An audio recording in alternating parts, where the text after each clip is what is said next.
Good morning and welcome to another episode of a Migrant's Journey. This is episode, I'm losing count. I think it's episode 24. 24. Yeah, it's episode 24. We have had amazing 23 episodes, amazing 23 stories so far. Please head to my YouTube channel if you haven't watched them yet.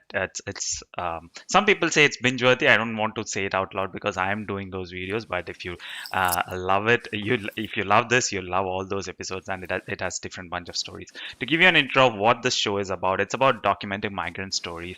Migration, although it's looked upon like a dream come true for most people, it's not always the case. Especially the initial job struggle is real, and there's a lot of struggle in there. So these episodes is an attempt to make you prepared if you're migrating. I'm not saying it's bad, but you have to be prepared to face the struggle to start with. So if you're watching live or if you're watching this replay, please do leave a comment either on LinkedIn or YouTube. Make some noise. The more noise you make, the more people that get to see this. It's based on social media algorithm, and the happier you make me. Also, do subscribe to my YouTube channel, which is also to make me happy, and to get notified if there are any new videos at all.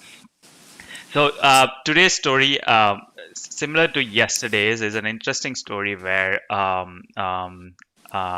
today's guest is Ankita. Ankita secured a role this month, July, as an HR administrator. So I get a lot of questions as in, are there any jobs in this during this shutdown situation? Can I get a job? Will it work? What do I do? And things like that. So let's hear it straight from Ankita and explore what happened here. So good morning, Ankita, and how are you today? Good morning, Vinish. I'm doing really good. How are you? Good, good. So let's get straight into things. Who are you, Ankita, and what do you do? Okay, so yeah, I'm Ankita Sridhar. I'm an HR professional and I have a small YouTube channel as well. So I could say I'm budding YouTuber as well. Yeah. I come from the southernmost state of India. So yeah, I'll stop here and give chance for you to ask questions. So Ankita was being humble when she said she has a small YouTube channel. I think it has I mean, 48,000 subscribers and 44, 44. 44,000 subscribers, and every video gets a lot of views. And I'm just under 1,000 subscribers. So I am the yeah. So just putting things into perspective, but fantastic job over there with the YouTube channel. It's actually fun Thank you so much. watching you in there. So yeah, go to her YouTube channel and subscribe it as well. So Oh yeah, yeah, it's please do. yeah. So let's get straight into things. The way we do the show, we go straight from the beginning. The Mhm. moment, and I think you've shared your story in your YouTube channel already, but you moved from USA to Australia, Yes, right? yes. So what prompted you to do that move, and what preparation did you do before landing in Melbourne? Um, so I've been listening to like a lot of your stories, and people talk about the cultural shock, things like that. For me, the real cultural shock happened when I was in US. Hmm. The reason why we moved here was it was almost impossible to get a green card in US with Hmm. our visa. So we thought, why not waste time and why just depend on a company's visa? So we just took the PR and we moved into Australia. Hmm. And what preparations I did, pretty much nothing. Because I don't know, I was somewhere confident, after 3.5 years of living in US. So I'm like, I'll be like all good. I can easily blend into the cultural thing and everything. And I was pretty confident, and I used to be like that most of the time, and Hmm. I hate that about me. Uh, and but it was a little different when I came here. I never thought it is so hard to get a job Hmm. and things like that. I thought things would be easy here. Yep. So let's get into the details of how you already said you didn't do any preparation. So how Yeah. was the first couple of weeks or months like in terms of culture? Was it entirely different from US? And also, let's get into the job search part after that. So in terms of culture, how you settle down in the first few weeks or first few months? Um, I would say when I compare US and Australia, um, when you live in US and then come to Australia, we always feel that US everything is very convenient. Mm, Even in Australia it is. If we are coming from India, we feel that, but Yep. in US it was much more convenient than it is here. Okay. So we had that difference, and also the purchasing power that we had in US, we don't get that in Australia. Yeah. It's everything is so expensive here. Absolutely. Yeah, so we used to convert it into US dollars, and look, see, it's so much high. Well, that's Yeah. at least better than converting in Indian rupees. So, Oh my God, yeah. so, so No, we the, had that stage too yeah, before. yeah. Yeah. So, okay, that's good then. So I think in terms of the move itself, it was kind of smooth for you, considering that you moved from US compared to other people who moved from India. You already had that shock moving to US, so Yeah, but yeah. it was relatively smooth here in Australia. Now, coming to the job search side of things, were you proven wrong to yourself that you can Oh yeah. get things Like, easily? oh yeah. We took a big risk. I saw your wife's video, and we were like saying like that with a 1 year old, no job for both of us. We all came in together. So it was I did not uh, have a 1 year old. yeah, that I understand that. No, That's when what I you meant. said like your wife, I was like, no, where's this going to? I just wanted to correct. Yeah. Yeah, so it was pretty stressful time. We had like our own savings, but still it was pretty stressful time. And coming to the job, I was like, I have heard people saying that I have applied to 150 jobs, 300 jobs, and Mm, I am like, what? mm, I used to apply for like 30 to 50 jobs in a single day. mm. Just apply. And my resume now, when I look back, oh my god, it was the worst ever resume that I have seen. Yeah, Literally. but you were so confident, weren't you? Yeah, and Yeah, I was. yeah, and then what happened? I mean, I'm sure you learned a lot of lessons out of it. What happened to your approach? I mean, what experience did you have? What feedback did you get? And how did it mentally affect you? I mean, that's a big factor too. Yeah, in at first I didn't care. I was my inbox was overflowing with a lot of rejection emails, because I have been applying for that many jobs. I've been making little tweaks here and there in my resume, but still it was not good, and it took time for me to realize that was the worst resume. Then after a few months, like after like 3 months, my husband got the job, and we are like, okay, pretty okay, stress relief. And then people started to tell me, like, do volunteering jobs, Mm, start applying for all other jobs and not just HR. It's very difficult to get an HR job. So I was like, okay, so that is the reason, then I should start applying for other jobs as well. mm, And on the same time, I luckily got into a volunteering job, which helped me to learn a lot of things. The HR itself, it was a luck. Actually, mm, even getting a volunteering is very tough here. That's what I found. mm. So yeah, and at the same time I was doing an internship as well. Yeah. So I was keeping myself busy, even though I'm not really getting paid. Mm, I was working like 5 days a week, mhm. volunteering and internships. Yeah. At the same time applying, and a lot of rejections. And that's when I came to know about you. First, what you said doesn't make sense to me. I'm like, how does this work? I don't understand. And it really clicked me when I came to your first networking walk. I don't know if you remember. Yeah. um, on that, there was a like lot of people like me. I was just talking to them, and one guy, I spoke to him, and he was like, you know what, send me a resume. I was like, what Vinny said is Who was right. that? It works sometimes.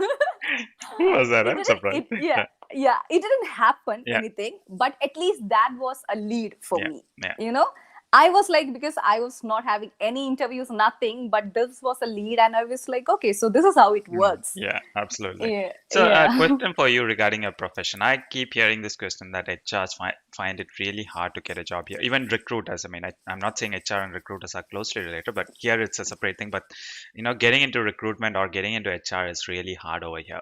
Why do you think that's the case? And do you think that's the case in the first place? I think that is the case. um um the one thing what I noticed is, like, we mainly are, or especially when we are talking to foreigners, we are like the king of small talk. Mm, We don't talk much. mm, But people over here, they want us to talk. yeah. We want us to talk and connect. Yeah. So that's one difference I felt. But in my case, I even in the interview, all the interviews that I have attended, I was like, it's very casual. It's Mm. not like the interview we attend in India. I Yeah. will be like so stressed and sitting like this in Yeah. interviews in India. But here's like very chill and everything. We are just having a conversation, but make sure you don't spill any blunders Yeah. while you're talking. Mm. So that's one difference I felt.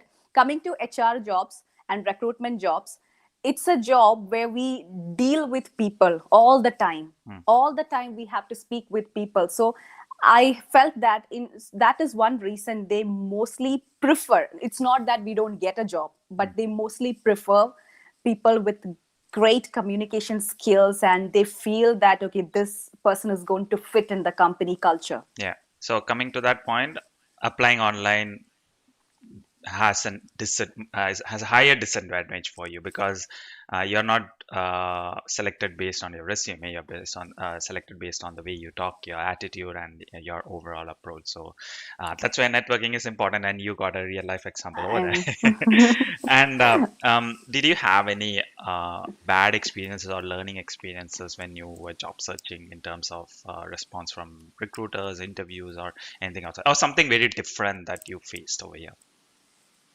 um I did.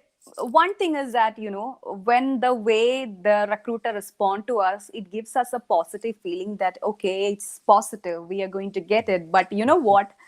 It's not the case. So we should start believing, and it's just that people, that's how people talk, Yeah. and that's how we are supposed to talk. Yeah. So that is one thing. And yeah, like whenever we see a number specified in the job ad, we always have this tendency, everybody say just call them, Mm. call them.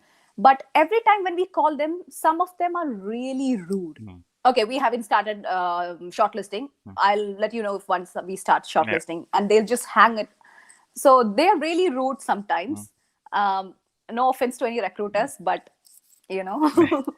Well, um, you're disturbing their day, so you never know what mood they're in, right? But I absolutely like what you said, that sometimes when they call us to say we have cleared you're cleared an interview, we start dreaming, okay, we'll get a I job, know. we'll join, we'll Oh, get this amount, we'll do this, and we'll I kind of know. I Oh think my. a few movies show that. I think in Doom, when the first movie, when he sees a girl, he thinks about marriage, children, and all those things. It's like that. Same Yeah, thing. it's like that for a lot I of know. job seekers. But sometimes people even let go of what they're doing.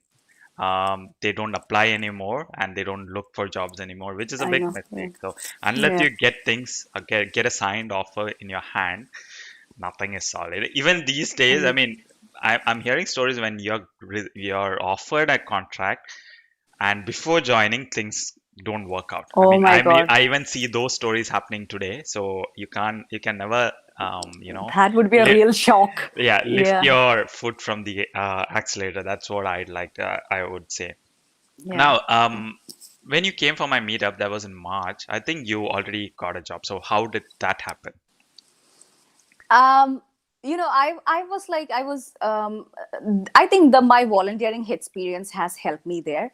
When they look into my profile, I had like 5 to 6 months of volunteering experience, and that was a very short term contract. It was like a 10 weeks contract, and people over here, especially maybe the citizens over here, they might not have the tendency to take go for a very short term Yeah. contract like this. Mm. So I think that might be the reason Mm. why they gave me a call. And also along with that, I have been working with a non-profit, and this is a non-profit. So if it is a non-profit, I use that thread to Yeah, continue my conversation. absolutely. um, so that's how I think I was really shocked. I'm like, really. Yeah, I was literally researching about the company to just make sure that it's not a fraud call. yeah, yeah. Yeah, so I went for the interview, and that's what, like, in the interview with the client was like very casual, Mm. very casual. And even I felt very happy, because considering my personality, I would say if I was in India, if I was attending an interview in India, I would not get that job. Yeah, But it absolutely. was here. It's Mm. just talking, and I love You're that. good So at talking, so that's only what, so right? I can easily crack that. Yeah, Yeah. yeah, that's very interesting. And unfortunately, that contract ended. Did it end after 10 weeks, or did it end because of the No. COVID And situation? yeah, I had like 2 3 more weeks remaining. Mm. It They have to end it because they have been, I mean, I was a casual employee, so I was sure, but still gave me work from home option things and all. So I was not expecting that. I thought my job would go on by that time Mm. itself, but at least I was working for like 4 weeks. So more than that, I was working from home and all. And that's when the manager told me, like, I'm so sorry, we cannot afford you, because Mm. it's a non-profit Yeah, organization. They really have the budget issues, yeah. and they have to save the full-time employees. So it's okay, I can, it's understandable. But So, I am like, what, I'm back to the job market again. yeah. And I remember watching your YouTube video documenting you returning the laptop to your manager. I mean, Yeah, yeah, yeah. that's when I was actually proud of what you're doing. I mean, yes, losing a job is not easy, and sharing that story, I mean, returning that laptop to your manager and packing up your tape, that was wonderful. I mean, the way you were pushing through that situation, even though I know you were taking it really hard, but you were Yeah. still sharing it with people. I mean, that's what probably gives you joy, and I absolutely love that thing. Now let's get Thank you. into how did you manage after that, and you managed to get a job in the month of July, where we are going all over crazy, and even recruiters and HR are saying we are Yeah. not much hiring happening, so there are not many jobs out there. But you managed to get that. So what did you do during that break, and how did you get this role? So I had like exact 2 months gap, and after that, Mhm. I in the first 2 weeks, I would say, like, I was just chilling, after working for full time, like, for what is that, for 1.5 months, getting free time, I was literally enjoying it. But then my tension and anxiety started like overlapping, and it was hard. I started applying, getting rejections. But one positive thing was, I here and there I was getting a call just because they see some experience in my resume. Mhm. Before, that was not the case. Mhm. But what I did was, I completely brought in new tips and techniques that I would like to use. It's just, I search and seek and Indeed like every 2 hours, and I make sure I apply to that job within like 2 hours of it being posted. Mhm. Also, I don't just apply in Seek. Most of the time, I don't apply in Seek at all. I Mhm. just go find the decision maker in LinkedIn, and I kind of literally, stock on like 2 3 main persons, and I prepare 3 different cover letters addressing 3 different persons and send it to them, Mhm. hoping like at least somebody would send this to HR and ask to, like, Yep. interview me. So that was really working for me. Mhm. That's That that's was, yeah. yeah, that's a very interesting thing. And is that how you got the call in the end? Yeah, yeah. Oh. I got calls. I think this strategy has helped me getting calls. Mhm. Make sure to apply within like 2 hours. Okay. Give them a call and prepare a good cover letter. I used to go to the company website and used to see, and then I frame the cover letter that way. Yeah. And I make tweaks in my resume and things like that. So yeah, it has really helped me to get calls. That's the first stage, right? So Yeah. getting calls, it has really helped me. Yeah. But still, the next stage, when you get a call, what to talk, I had problems. Like, I apply and then I go. Suddenly, when I'm in the road, or when I'm in the supermarket, I get a call and I'm like, oh my god, I don't have a laptop.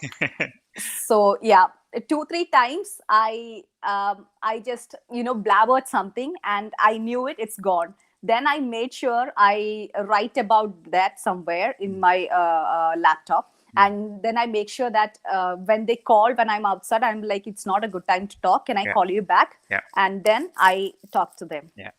Those Yeah. are actually good approaches, and I'm glad that things worked out for you in the month of July. I mean, you look happier now, so Yeah. that's really good. Thank you. Now, and that was a huge shift in the way you approach job searching, from applying to 30 plus jobs a day to Yeah. doing this work. A lot changed in between that. And I know. Yeah. um, I wish everyone takes upon those advice earlier. The Mhm. earlier you do it, the better. You think, it's a beginning, let me do whatever I want, but it actually creates more harm than good over there. Now, do you have any advice for new migrants or international students over here?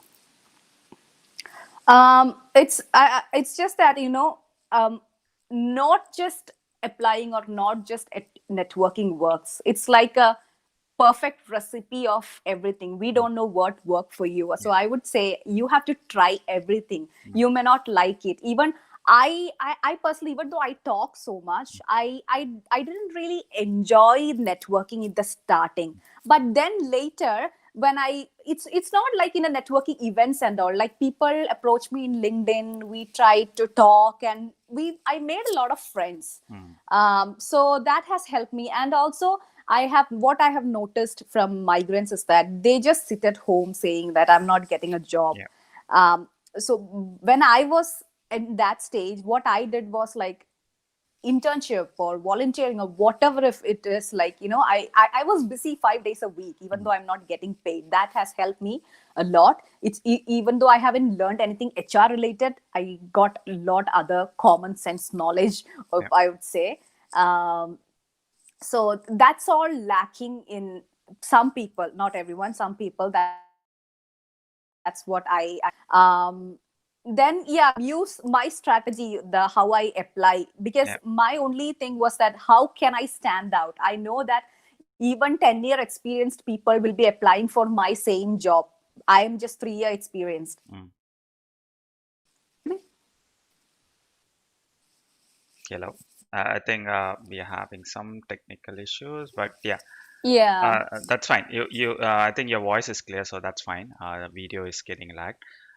But yeah, you go ahead. Okay. Yeah, it's back now. Yeah.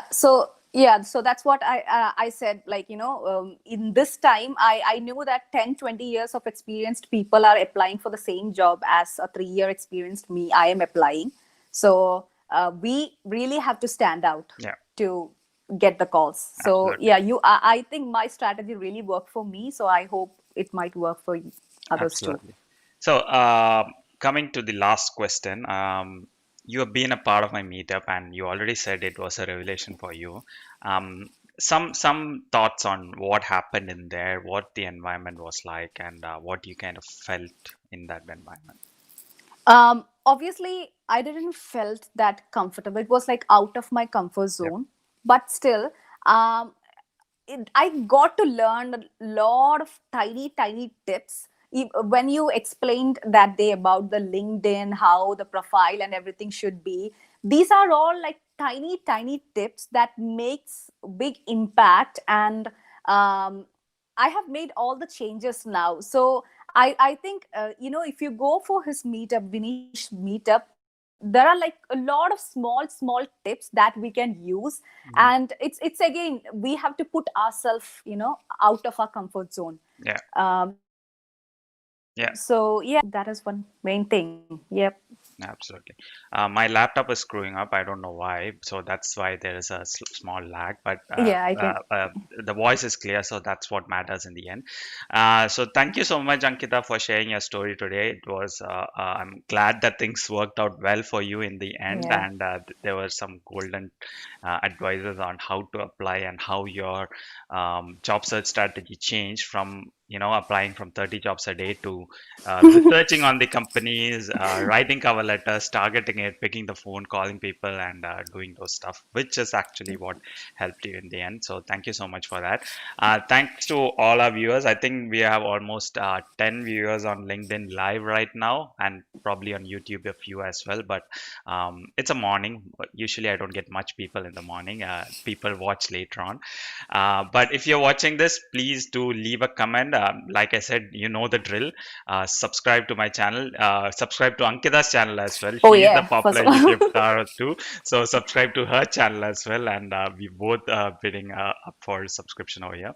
yeah, and And I have to like tell you something. yeah, First of all, thank you so much for having me here.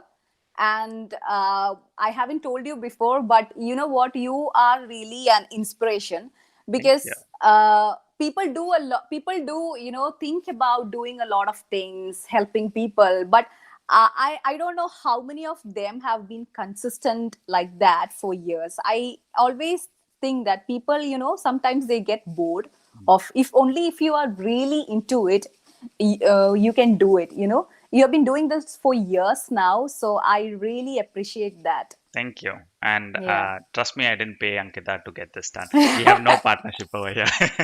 So thank you so much, Ankita. And if you have any questions for us at all, please leave a comment on LinkedIn or YouTube. LinkedIn comments can get sometimes lost. So if you put it on YouTube, I'll get a notification immediately. Or if you don't reply, just send me a message. And if people want to connect to you, LinkedIn would be the best place, or Yes, YouTube. yes. No, they cannot connect me in YouTube, right? Okay. LinkedIn would be the best Okay. place. And yeah, if there is any Keralites watching this, please do subscribe to my channel.